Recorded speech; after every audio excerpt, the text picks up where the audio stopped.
এই যুবক,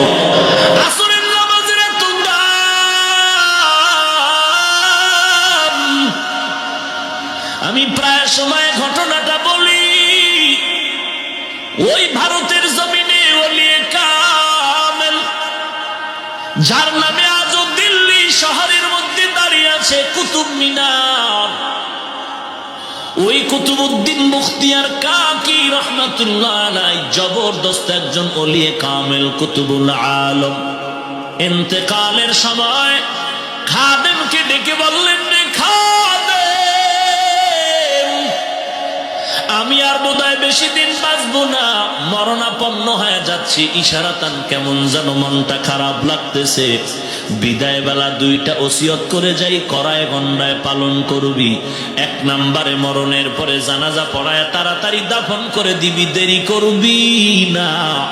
নবী বলছেন, মাইয়েতের দেরি করিয়া জানাজা দিলে মাইয়েত বড় কষ্ট পায়, তাড়াতাড়ি দাফন করে কবরে রাখবি। এক নম্বর। দুই নম্বর ওসিয়ত, আমার লাশটা যখন ময়দানে যাবে, হাজার হাজার ভারতের আলেম ওলামা মানবেন, তবে যে কোনো আলেম যেন আমি কুতুবউদ্দিনের জানাজার ইমামতি না করে। তুই আমি ঘোষণা দিলাম, এমন কিছু গুণের কথা বলবো, এই গুণওয়ালা মানুষ যদি তাকে জানাজা পড়াবে, কমপক্ষে 4টা গুণের কথা বলে দিলেন। খাদেম, আমার লাশটা ময়দানে রেডি করে 4টা গুণের কথা বলে দিবি। ওই ময়দান থেকে 4 গুণওয়ালা ব্যক্তি যদি থাকে, সে জানাজার ইমামতি করবে। এই 4 গুণওয়ালা যে থাকবে না, সে যেন আমার জানাজা না পড়ায়। আল্লাহর ওলি কুতুবউদ্দিন মুখতিয়ার কাকির ইন্তেকাল হয়ে গেল। খাদেম ময়দানে লাশ হাজির করে, মাইয়াতকে হাজির করে এলান করে দিলেন, 1 নাম্বার ওসিয়ত, জানাজা পড়ায় তাড়াতাড়ি কবরে রাখতে হবে, বিলম্ব করা যাবে না নবীজির হাদিসের কথা মতে। 2 নম্বর ওসিয়ত, ওই এলাকার মুসলমান জনগণ, জনসমুদ্র ভালো করে শুনে নাও। কুতুবউদ্দিন বখতিয়ার কাকি বলেছেন, জানাজা তাড়াতাড়ি পড়াবার জন্য, তবে সাবধান, যে কোনো আলেম সামনে এগিয়ে আসবেন না। ওই ব্যক্তিকে আসার জন্যই অনুরোধ জানানো হয়েছে, যার মধ্যে 4টা গুণ থাকবে। 1 নাম্বার গুণ, ওই বান্দা জানাজার ইমামতি করবে যেই বান্দা জীবনে আসরের 4 রাকাত ফরজ নামাজের আগে আরো 4 রাকাত সুন্নাত আছে, জীবনে তার সুন্নাত ছুটে নাই। ফরজ না সুন্নাত? 6 মাস না 1 বছর? জীবনেও ছুটে নাই। কেমন সুন্নাত? যেই সুন্নাত পড়লে সওয়াব, না পড়লে গুনাহ নাই। এই সুন্নাত যখন কইছে, ময়দান ঠান্ডা হয়ে গেছে। এই কি যেমন তেমন কাম?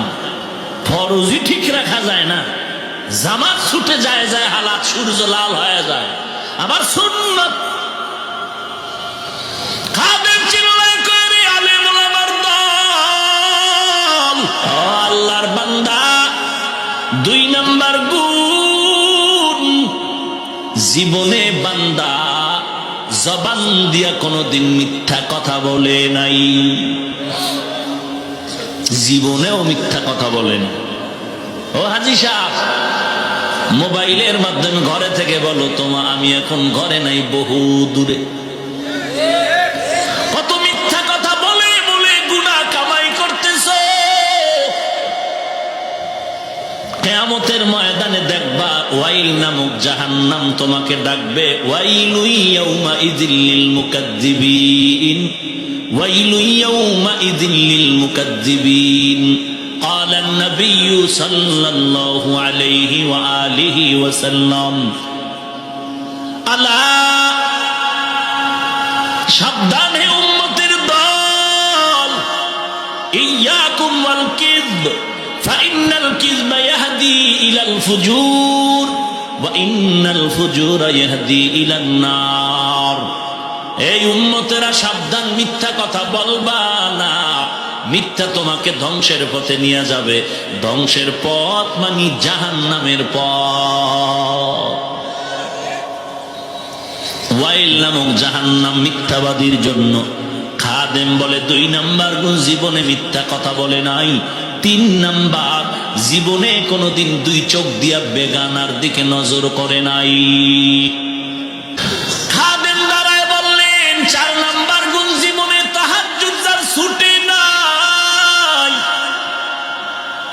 একটা আর দুইটা না, কঠিন 4টা গুণের কথা বলার পরে ময়দান থেমে গেল। কার আছে এই গুণ?